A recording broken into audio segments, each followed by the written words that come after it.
either by a notebook or dedicate a file on your cell phone or computer to your English learning experience. Every time you learn a new important word, add it to your log, along with the definition and an example, if possible. You can also write other experiences in English if you want more writing practice. The benefit of a log like this is that you get to practice a bit of writing, of course, but it's also good to reinforce your new vocabulary. There is a belief that in order to understand and retain a new vocabulary word, you need to use it in a context at least 3 times. Keeping a log can help you.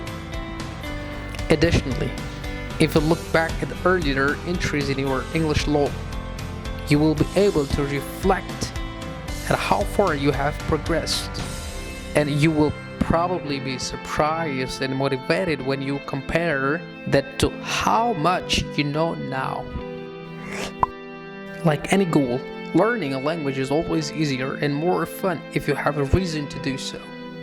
Be sure to remain focused on the reason, since it will help you through the times when learning seems hard. For example, do you want to learn English to get a job, to travel, or to impress someone around you? Or you want to learn it simply because it's not easy, or because it's a challenge for you? Whatever your motivation is, be sure not to lose sight of the motivation. You should also recognize that you might have more than one reason for learning English, and that motivation may adapt or change with time. So consider learning a language as your goal. Focus on pronunciation, starting at the earlier stages, since these problems are much more difficult to correct later on.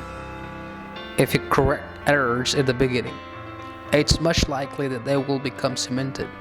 They will last forever. So you have to be corrective since beginning.